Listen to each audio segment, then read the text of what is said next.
Hi, I'm Jason Whitlock. Last night, we saw what separates Michael Jordan, Magic Johnson, and Larry Bird from LeBron James. Last night, in a Game 2 playoff victory the Cavaliers nearly blew to the Indiana Pacers, King James added to his legend, scoring the first 13 points of the contest and 46 overall. In a game the Cavaliers had to have, James was deadly efficient at both ends of the court. He drained 17 of 24 shots, collected 11 defensive rebounds and 2 steals. It was vintage LeBron James. But somehow, at home, against an inferior opponent that played poorly, the Cavaliers could never put Indiana away. Cleveland led by as many as 18 points in the first half, but won by just 3. Why? We were lucky. Not quite. It's actually because LeBron relegates his teammates more than he elevates them. And that is the difference between James and the all-time greats, Jordan, Magic, and Bird. That difference, I believe, is driven by the fact that James is an only child and they weren't. I'm no psychologist, but James strikes me as the proverbial kid in the sandbox who plays best when he dictates all the terms of the game. Forced to be the man of the house as a boy, James's instincts demand that he rely on himself. And as he has risen through his profession and ascended to the pinnacle, he's less aware how much he values himself more than his team. James, who chases Jordan's legacy and is often compared to Magic, actually has more in common with Russell Westbrook, a freakish, ball-centric athlete who is difficult to play with. Obviously, James is better than Westbrook, primarily because James is significantly bigger than Westbrook. But their style of play is quite similar. Last night, Cleveland spread and spaced the court with an array of shooters and unleashed James to play one-on-one against a helpless defender. The chosen one was the only one against the Pacers. Do you need to see more out of Rodney and I need Clarkson? to see more out of a lot of guys. Yeah. This is habit. We saw it in his first Cleveland stint when James would single-handedly carry a bunch of B players to regular season success. When James decided to play with other stars and took his talents to South Beach, he turned Chris Bosh into a spot-up shooter, snatched the heat from Dwayne Wade, and implemented the ISO and kick offense he prefers. Only the weather changed when he relocated back to Cleveland. James transformed Kevin Love into a spot-up shooter, snatched the Cavs from Kyrie Irving, and bulldozed Coach David Blatt so the Cavs could run ISO and kick. Yes, Cleveland got a title, but the only one's condescending, passive-aggressive leadership chased Kyrie out of Cleveland. James struggles working with a partner in the coach's chair and on the court. That's why he will leave the game with fewer titles than his talent and skill should have produced. No matter how much you bring to the table, in sports or in a relationship, you can't relegate a partner. You have to elevate. That's what makes LeBron different from Jordan, Magic, and Bird. Jordan elevated Pippen. Magic elevated Worthy and Kareem. Bird elevated McHale and Parrish. LeBron James has spent this entire season elevating himself, praising his accomplishments. He's the only one. All right, hello and welcome to Speak for Yourself. Joining me now are Jim Jackson and Chris Broussard. Two Ohio boys. Two Ohio boys, two LeBron James guys. Tell me why I'm wrong. I agree with one thing you said. One? I'm no psychologist. I mean, look, here's the thing. Last night, first of all, it wasn't vintage LeBron. Vintage LeBron is 30 points, 9 assists, 10 assists, getting everybody involved. 46 points is an aberration for him. He doesn't typically play that way. Number 2, you compared him to Magic, who had 3 Hall of Fame teammates. Bird, who had 3, overall has 6 Hall of Fame teammates. How many Hall of Famers on the court with LeBron last night? I mean, you comparing that to Rodney Hood and Jordan Clarkson and Kyle Korver and guys like that. Just That's what the he other thing. wants. No, look. Larry wants. Bird had Hall of Fame teammates for 13 seasons. He won 3 rings. Magic Johnson had Hall of Fame teammates for 12 seasons. He won 5 rings but lost 4 championships. LeBron had Hall of Fame teammates for 7 years. 3 with Kyrie, 4 with the big 3 in Miami. He won 3 rings. 3 for 7. That's comparable to Magic's and better than Bird's statistics. I mean, and then you mentioned only child. That's where I disagree, too. Russell Westbrook. Only child? No, he's not an only child. Allen Iverson, not an only child. Kobe Bryant, not an only child. I mean, they would be on the poster for not getting along with teammates and playing well with others way before LeBron would. So that's just the beginning. I'm gonna leave something for you. Ooh, he brought the heat on that one, Chris. He represented for Ohio, and I'm gonna take it a step further. Please. So here's my thing. Jordan didn't, I wouldn't say elevate, he challenged his teammates. He challenged them to get better. He got in their face. Scottie Pippen is a rarity in that aspect because Scottie had talent, but it had to be well-rounded. He needed somebody to push him. That's So what Jordan elevated by challenging him. By challenging him. Mm-hmm. Magic, you can't say Kareem, because Kareem was already one of the best. I can say Worthy. But you can't say Kareem. Worthy was the number one hold on, pick wait. too, though. Exactly. You put Kareem's name right in there, so I'm going to go ahead and X that one out. No, he elevated Kareem at the end of his career. Kareem's a 40-year-old man. Kareem was the MVP, LeBron's Magic's rookie year. You said rookie year. They played together 10, 11 years. First half of Magic's career, Kareem was fine. Then the last half, I'll give you that. He did that. And here's the thing, too, and I will say this, too. I'm sure when LeBron was growing up, he heard from his mom, yeah, you got to take care of yourself. Nobody's going to do anything for you, because she had to go through that process. She had to go through the struggle when she thought she had things in place to take care of her son, and it didn't. So I'm sure he probably grew up with that isolated feeling that I do have to take care of myself. But here's the thing about it. Playing with a guy like LeBron James is like working for Bill Gates or somebody like that, or Steve Jobs. It's tough, because their demands on what you do and how you perform are going to be tough, because they expect excellence. So Dwayne Wade didn't have a problem with it, and him he did. No, but here's the thing. Yeah, he did. Taking the stardom away from Dwayne Wade was going to be easy. Let me tell you why. His aura, his whole magnitude of who LeBron was, eventually it's going to take over anyway. Forget about the play on the court. He was a little broken down. Exactly. So that was going to take over. Now, is it tough playing with LeBron? Yes, it is. But you know what? A lot of those guys, and you have Richard Jefferson in there who loves LeBron. I know. And so it depends on what aspect you're coming from. I'm sure Chris Bosh wasn't happy all the time. I'm sure Kevin Love wasn't happy. But they walking around with that ring on their finger, and they're going to be able to have a chance to go down in history as a team that won a championship. Listen, if I had LeBron's immense buffet of talents, I don't blame him so much for playing the way that he does. And again, last night's game, I thought, was typical of what LeBron wanted. He had shooters spotted up everywhere, so he could do whatever the hell he wanted to do. He can drive, he can kick, and last night it was about scoring. Again, he did it to Chris Bosh. He did it to Kevin Love. He relegates for a reason, because his buffet of talent is so immense that that's why he does that.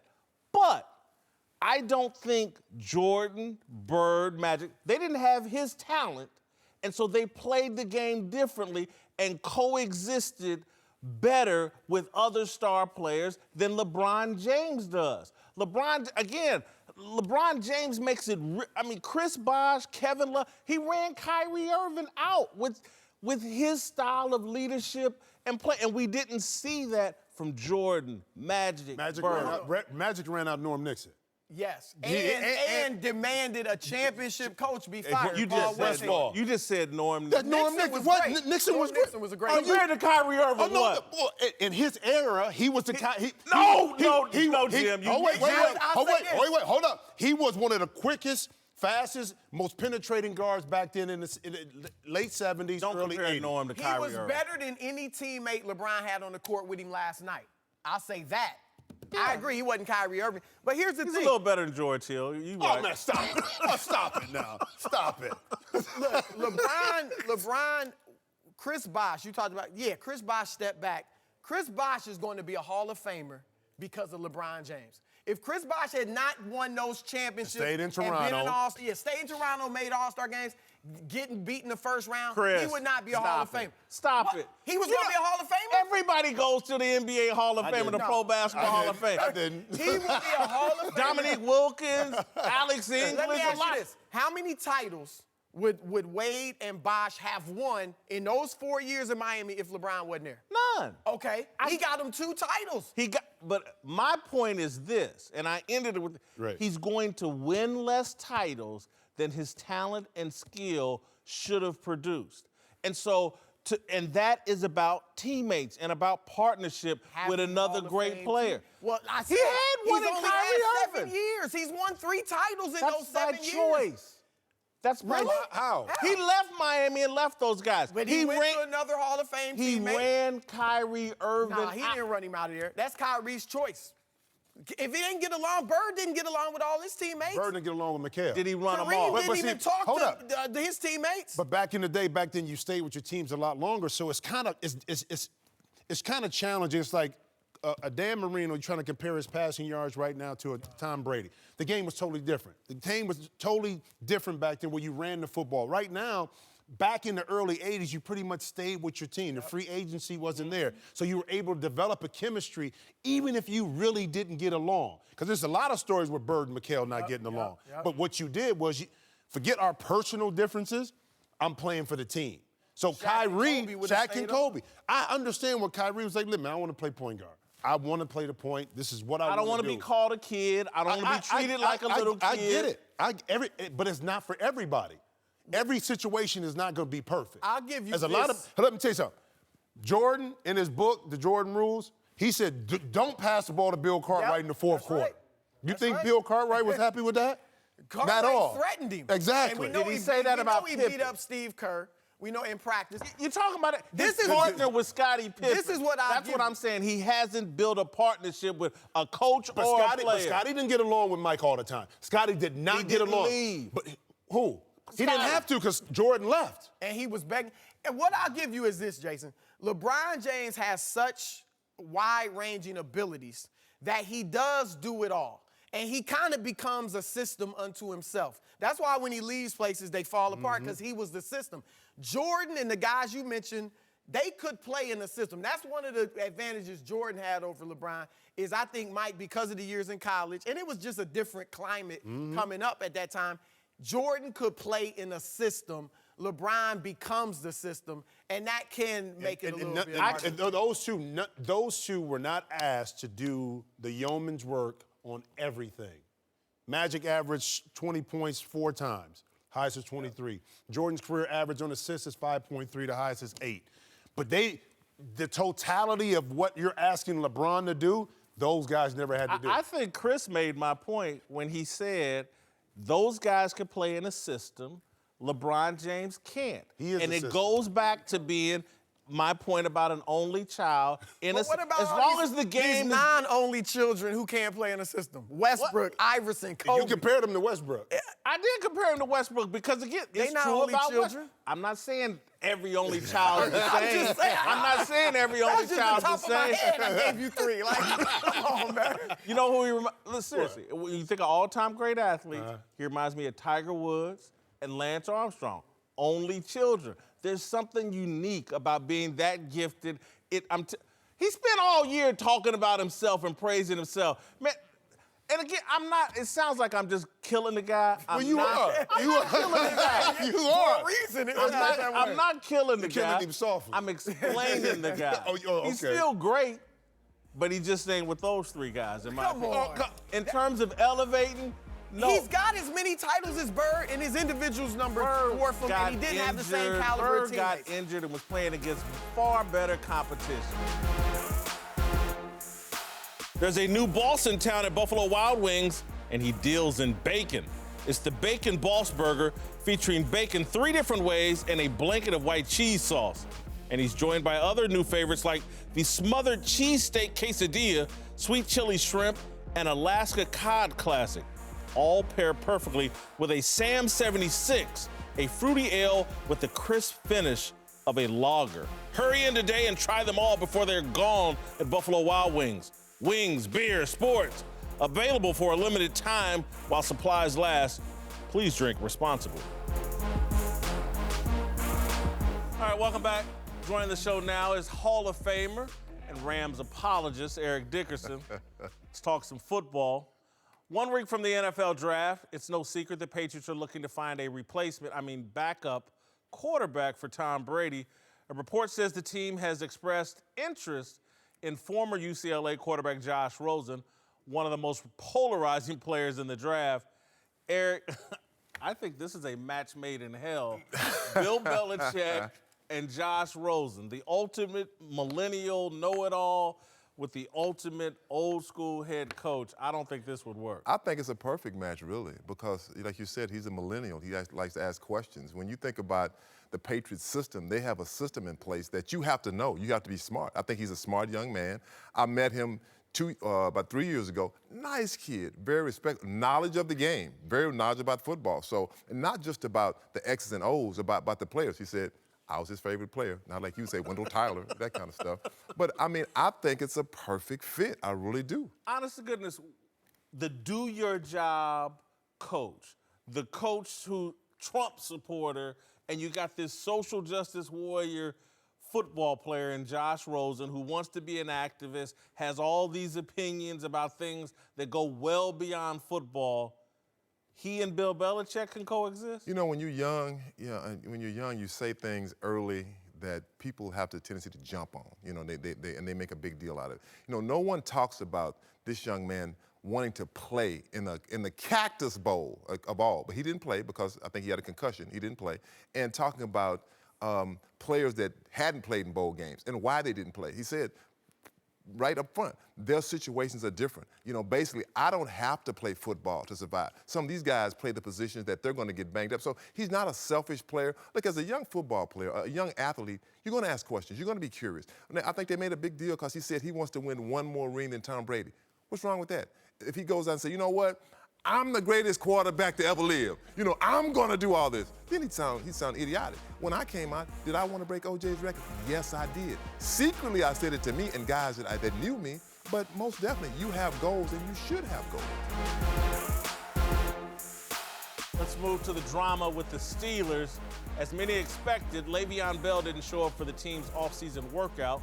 The likely reason, he ain't too pleased about his contract situation. He wants a long-term deal while the team hit him with a franchise tag for the second straight season. Eric, I put this into the show because Le'Veon Bell reminds me of a former great running back for the Rams and the Colts by the name of Eric Dickerson. Oh, wow. Thank you. I'm glad. He always wants money. Hey, no, you didn't. No, you didn't, Whitlock. I was making $150,000. And you always wanted more. Of course. And so I'm assuming you're on Le'Veon Bell's side here in terms of the Steelers are mistreating him. They should give him all the money he wants. I'm going to say this much here. I'm always for the player. I really am, because I think the player deserves the money. But in this situation, I feel like the Steelers have always been fair to their players. If you're fair, if it's a fair market price, even his agent thought the deal was fair last year, but he didn't take it. Now it becomes on the player. You know, Le'Veon, I think, I like him because I think that he runs behind that offensive line like no one else could. You know, like when I came to the Rams, that fit me. But I have one problem with paying him this money. He gets hurt, and he's been suspended for drugs or whatever it was. When you're talking about having a long-term deal with a franchise player, I have no patience for drugs. I'm sorry. That's the cutting line for me, and I think that's why they have not paid him the money. That's a good point. I won't crack any more jokes. Okay. To a team that could be headed for dysfunction, your Rams, who have made noise this offseason, picking up several players noted for their questionable behavior. Cornerbacks Aqib Talib and Marcus Peters, and defensive tackle Ndamukong Suh. This is going to be a lot to handle for the Rams' young coach, Sean McVay. I think it's going to be too much, and I think it's going to be like what we see with Marvin Lewis and the Bengals in terms of they have regular season success, can't get it done in the postseason because the character of the team is questionable. You can't load up your entire team with guys of questionable character. I've seen Marvin Lewis do it, who I think is a great coach. I think Sean McVay has gotten off to a start where he has a chance to be great, but he's taking on too much. Have any of these guys had any problems off the field? Aqib Talib, I think, shot himself. Well, he shot himself. He didn't shoot nobody. Am I right about that? I think. I'm not sure. But look, I really believe one thing. When you go to the Rams locker room and you see the players in there, Aaron Donald, Todd Gurley, you know, this is a very close-knit football team. And I believe that this will work. I really believe, because one thing that McVay is they want to win right now. And I got to say, the Rams are doing the right move. We're looking at Ndamukong Suh. All right, he's grown. And I've talked to him down to Suh. Really good guy. You know, when you're on the football field, hold up, don't give me that face. When you're on the football field, it gets ugly out there. And I'm the first to say that some of the stuff he's done, he shouldn't have done. Would he do it at the Rams? Would he do it that? No, I don't think that will happen with the Rams. He has another guy over there, Aaron Donald, that controls that defense. Marcus Peters, I know you're mad because we got Marcus Peters. I know you're a Chiefs fan. I know you're upset about that.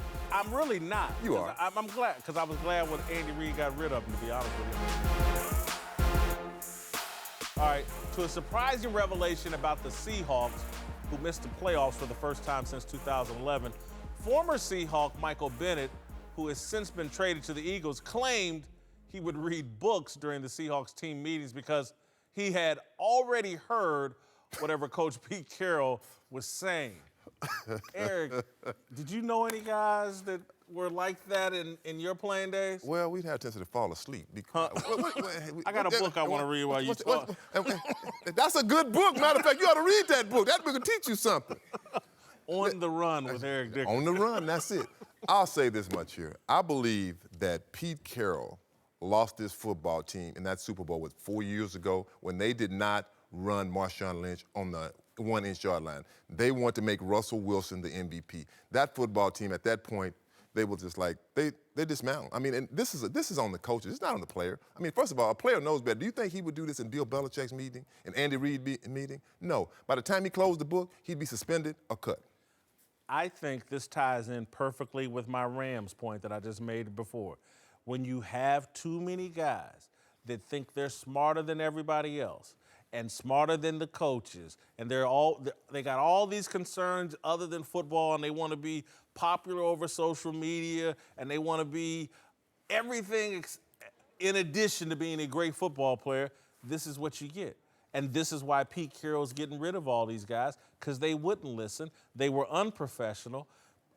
And again, I think the same thing could happen to your Rams that you saw in Seattle. You think, but you don't know. See, I'll go back to it again. This goes back to that Super Bowl. It really does, because when you get to a Super Bowl game, I never got there, but I know how hard it is to even win 10, 11, 12 football games. And the frustration of getting there, and you're this far away from being a Super Bowl winner, and the coach makes the dumbest call in Super Bowl history? Other than the Malcolm Butler decision made by Bill Belichick.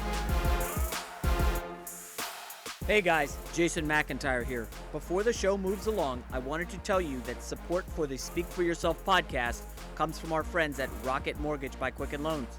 They understand that home plays a big role in your life and family. That's why they created Rocket Mortgage. Rocket Mortgage gives you the confidence you need when it comes to buying a home or refinancing your existing home loan. It's simple, allowing you to fully understand all the details and be confident you're getting the right mortgage for you. Whether you're looking to buy your first home or your 10th, with Rocket Mortgage you get a transparent online process that gives you the confidence to make an informed decision. It's convenient. Our trusted partners allow you to share your financial information with Rocket Mortgage at the touch of a button. And in addition to getting a real mortgage approval in minutes, you can even adjust the rate and length of your loan in real time to make sure you're getting the right solution for you. Rocket Mortgage by Quicken Loans. Apply simply. Understand fully. Mortgage confidently. To get started, go to rocketmortgage.com/speak. Equal housing lender. Licensed in all 50 states. NMLSconsumeraccess.org, number 3030. All right, welcome back. Jim Jackson, Chris Broussard are back. Joining us now is the founder of the Big Lead, Jason McIntyre. We'll start on a positive note from last night. Jazz rookie Donovan Mitchell was electric, dropping 13 of his 28 points in the fourth, leading Utah to a 102-95 victory over the Thunder, evening the series at 1 apiece. Meanwhile, Mitchell's rival for Rookie of the Year, Ben Simmons, has also been impressive, helping the Sixers win 17 of their last 18 and making Philly one of the favorites to win the East. Our question is, and I'll be first, I would rather have Donovan Mitchell than Ben Simmons to build my team around, and it's really for one simple reason. Ben Simmons can't shoot outside the lane. And Donovan Mitchell's in a league where scoring matters and shooting matters, and Ben Simmons for the year, 0 of 11 from three-point range. I think Ben Simmons is tremendous, but in comparison to this kid and just top Michael Jordan's 55 points in his first 2 games, playoff games, Jordan had 53. I'll take Donovan Mitchell. Scoring comes down and does it. I mean, to me, and I love Donovan Mitchell, love him to death. But me, because Ben Simmons' upside in regards to what he can do on the court, to get guys involved, his size, his athleticism, the ability to see the court, to change the game. To me, if I'm starting a team, that's what I want. I can go find a 20-point scorer. I can go find that all the way around. But can I find a transformative player that elevates, not regulates, the game for certain people, and someone I can trust? And I love Donovan Mitchell. But if I'm starting a team and I want to build something, hands down, I'm going Ben Simmons. Yeah, I'm with you. Look, I love Mitchell too, but Ben Simmons is the closest thing I've ever seen to Magic Johnson. He is the next Magic Johnson. I would take him hands down. Donovan Mitchell is in the mode of a Russell Westbrook, a Dwayne Wade, that type of great individual player. So, yeah, you'd love to have him, but I'd rather have the mold of a Magic Johnson, who's going to get his teammates involved. Those guys I mentioned, that's almost a bygone era. There was that era. Two guard. Yeah, exactly. Where the Iversons and those guys were kind of ball-dominant players in the league, winning a lot. Help me out. I'm going with Ben Simmons. Listen, Mitchell was captivating last night, There but it's got to be Ben Simmons. I mean, Ben Simmons, no doubt. Whitlock, this guy had 12 triple-doubles this year, 3rd in the league. He's a 21-year-old rookie. And what these guys fail to mention is defensively, Ben Simmons can guard all 5 positions. You're going to see him guard the point guard tonight. He's going to switch on to Whiteside, maybe Josh Richardson. This is a guy who, like you said, makes everybody else better. And the funny thing is, you say the scoring, okay? He can't shoot outside the lane. Everybody knows that. The book is out on him, and he's still averaged 16 points a game. Shot 54% from the field. Couldn't count on it. I'll take all of you on. Listen. Okay. And I love Magic. Magic Johnson is my favorite player of all time, favorite athlete of all time. Picture hangs in my house. If Magic were playing in this NBA, the three-point shooting, high-scoring NBA, I'm not sure if we would consider him. He was, to me, the best player of that era. But of this era, I think you got to be able to score. But they can score. See, you said scoring. You didn't say shooting. Magic couldn't really shoot. He had a little set shot, but he could score. When he needed to, when Kareem was out, he'd go for 37, 35. That will never be Ben Simmons Simmons. can score. Simmons can score. I wish he'd shoot more. He shoots 54% from the floor. And everybody knows he's going to shoot within 5 feet. I would like to see, he's like Magic. He can get wherever he wants on the court. Remember, the floor is all spread because everybody's around the three-point line. So it's actually easier for him to drive when he wants. So he can score. He just can't And how old shoot. has Ben? How old is he? 20, Okay, so whatever. he's He'll just add. now discovering and understanding how good he can be. So he's still going through the process of figuring out what type of player ultimately he can be. And so from Donovan Mitchell is a 44-year-old rookie? No. I'm talking about, but listen, they're totally 2 different games. Donovan's game when he was younger was built on scoring. It's almost like LeBron. LeBron's game was always built on this. I'm always going to do this. Now I can score too. I always said that it would open up for Ben Simmons once he got into the league. But now once he adds a 15-footer, he doesn't have to be as proficient from behind the three-point line, but he has to be able to knock it down. Let's have this conversation 3 years from now when they're 24. So right now you agree with me, but No, I don't. No. Let's get to the flip side of last night's game. When the game was on the line, the Thunder's big three of Westbrook, Carmelo, and Paul George were, how can I put this politely, pathetic. In the fourth quarter, they combined to go 0 of 14. Now I think they're going to actually lose in the first round of the playoffs to the Utah Jazz, and this would be a disaster if they lose here. I just don't see them winning this series. I still got to give them a chance in 7. I still pick OKC. This is a team, too, that's a low assist team, 28th in the league. But in the fourth quarter, they dropped 1 slot to 29th in the league in regards to assists in the quarter. And that's the problem. If you saw this Utah game last night, it was all execution by Utah. at the end of the game, the interior passing, the ball movement. But Better coaching. Way better. Well, here's the thing. I said this about the Boston series, okay? And I said this about this series. The X factor in this series is not a player, it's a coach. Yep. Quinn Snyder is able to get his guys to understand the value of moving the basketball. OKC has never had that kind of guy on the bench, so you see it show up in late game situations. Even when OKC was up, slowly Utah just chipped away. It was one-on-one basketball with OKC. Utah, it was just pass, cut, get shots, get layups, and able to get some stuff done. You're definitely right. Quinn Snyder has a huge advantage over Billy Donovan, but I'm going with OKC. There were several aberrations last night. One, the big three for OKC shoots 33% combined. That's not going to happen in most of these games in this series. Ricky Rubio hits 5 of 8 three-pointers. And the big three-pointer in the corner. That's not going to happen. He's not going to do that. Derek Favors is not giving me 20 and 16 on a regular basis, and they barely won. It was a close. It was 7 points, but it was a close game. It was on the road. Look, it was a great win in Utah stuff. It's going to be a tough series, but I think last night Utah got some things from players that it won't get regularly, and OKC's guys. I'm riding with Whitlock. I mean, Okay. you talk about aberrations. Whitlock, tell them how OKC shot 14 for 29 from threes in game 1. I mean, when Alex Sabrinis is coming off the bench and chipping in all these threes, that ain't going to happen every day, especially against the second-best defensive team in the league. Utah at home is just brutal defensively. This is a team that beat the Warriors by 20-plus twice at home this year. I love Utah's defense, as you said, Quinn Snyder. And think about this. When it's crunch time for OKC and you're in the huddle, it's not like an exciting, we've got 3 guys to beat them. It's, okay, Russ, are you going to pass the ball? Carmelo, are you going to be cool getting to the corner? And Paul George is kind of like, am I getting the ball or not? I think in crunch time, Donovan Mitchell's the guy for Utah. And OKC, you just don't know what you're getting. But that's not the crunch. The crunch is also, too, the way things are designed for Utah to be able to get some shots. With OKC, the design plan doesn't benefit, I think, of Carmelo. It's almost like he came down in transition twice, had to catch and shoot. They didn't need a 3. They could have went to the basket. But you saw Utah, I thought, execute a lot better down the stretch. I saw that as well, and I thought, like, man, they got an identity crisis going on here late. Russell Westbrook kicked to Carmelo for 2 threes that blew my mind. One, I thought, like, hold on, Russell, go to the hole. Yep. I mean, that's your whole game, and you kicking to Carmelo Anthony after what you've seen for 82 games of a regular season? It's this vintage, one team isn't as talented but plays smart, and one team is wildly talented but doesn't play smart. And so we're going to see which one wins out. Paul George, 6 of 21 from the field. I told y'all that game 1 was an aberration. All right, welcome back to the show. Jim Jackson and Chris Broussard are here. Let's go back to the NBA, to the Knicks, who are looking for their next head coach after firing Jeff Hornacek. A report says that the team will interview inside the NBA's Kenny Smith for the job. Also in the mix is former Warriors head coach Mark Jackson.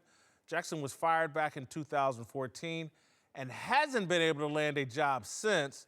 Some around the league believe he is being blackballed.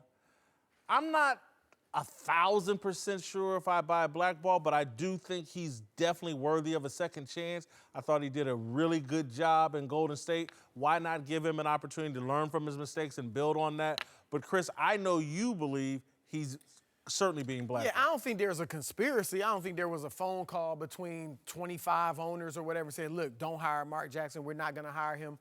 But one, to your point, how can you explain him not even being mentioned, getting interviews for all these jobs that have been available since he left the game? And we know the NBA is a copycat league. The Warriors, because of their success, Joe Lacob now has them viewed as a model franchise. People want to build like them. Joe Lacob had a comment about Mark Jackson. He did a great job, and I always compliment him in many respects, but you can't have 200 people in the organization not like you. So Mark is a very headstrong, I like him a lot, but he's very headstrong, and I don't know if some people are afraid of that. His religion, he's a preacher. I don't know if some people are afraid of that, but whatever the reason, he has been blackballed, in my opinion. I hope he gets the New York job because, to be honest, I don't know what other job he may be offered. And I'm going to agree with you because I got a chance to play with Mark when we were in Houston and got to really know him, not as a coach but as a player, and understood the mindset behind and how he played and what he wanted to do. in this league and in sports, owners talk. So when jobs come up, they pick up the phone, just like GMs, and say, okay, what do you think about this? That experience that Mark had there probably runs a lot deeper, that may have been regulated just to the Golden State Warriors at that time. That doesn't mean it manifests itself in another job. It could have been that whole organization at the time. I just understand how this thing works. When I was in Dallas, Don Nelson came in and basically blackballed me and a few other players by saying that these were bad apples. I'm like, well, bro, you never even talked to me. But yet and still, this is what you said to the other GMs and organizations, and because they respected you, they took that to task. And I see that with Mark Jackson because, again, not name being mentioned in a lot of these jobs because he's an excellent communicator. He understands how to play. He's a winner by nature. But yet and still, once we get in a situation where we get a stigma, meaning African-American, that carries along with us because in the playoffs right now, Quinn Snyder didn't have the best reputation. No, he did not. Right. I covered his college career. But in Utah, look what he's able to do. And good for him. Here's what I'll say, that fit matters. Yes. And so Mark Jackson to Silicon Valley and Northern California, I think bad fit. And this is something I think that, Chris, will strike you. Sometimes when you're a spiritual person, it intimidates people. And so let's take, and I don't know if this analogy works perfectly because it really does. Their personalities are a little bit different, but Tony Dungy, a very spiritual person in the Midwest with the Indianapolis Colts. Perfect fit. You go to Northern California, that's a whole different animal, a whole different reaction to religious people. And so references do matter. And so with anybody, my references matter. If you work at a fast food chain, your references matter. And so I think that bad fit in Northern California created a situation where Mark Jackson's references aren't the best.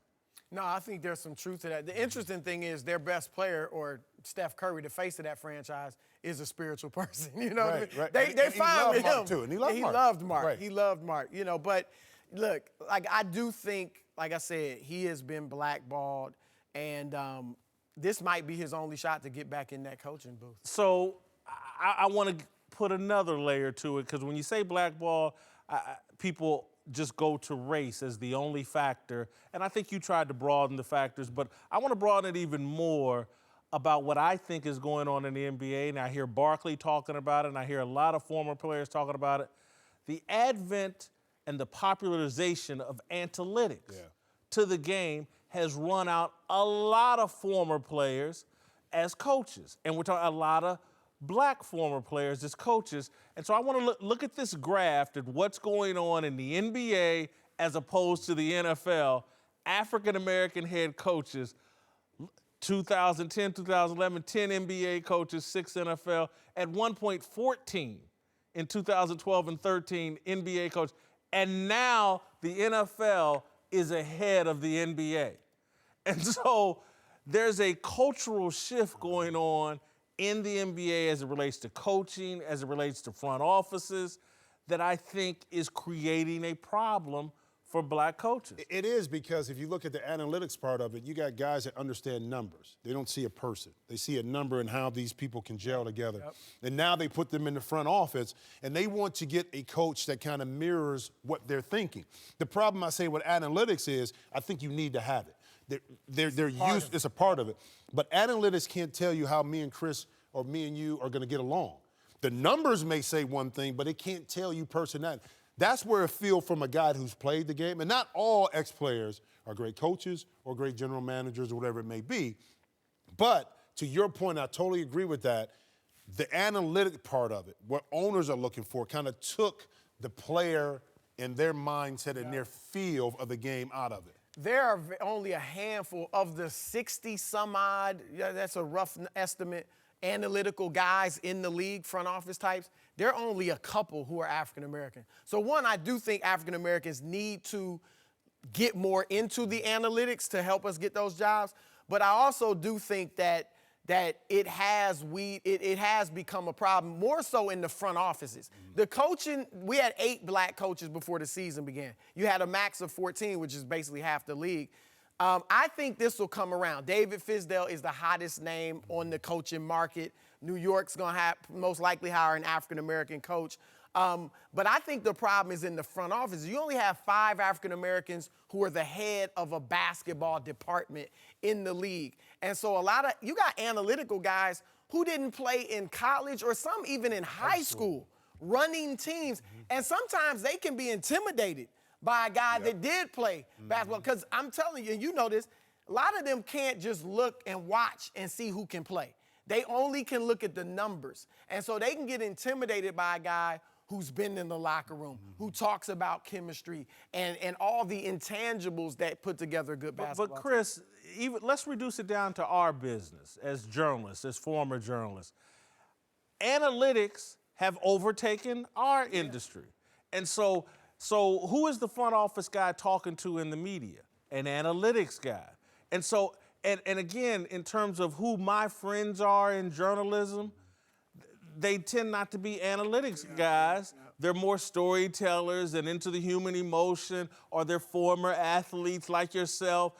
And so when I'm a head coach and my front office guy I report to is an analytics guy, when we go to dinner, are we talking the same language? Totally different. Are we Totally different. Do we like to drink the same things? Do we run with the same crowds?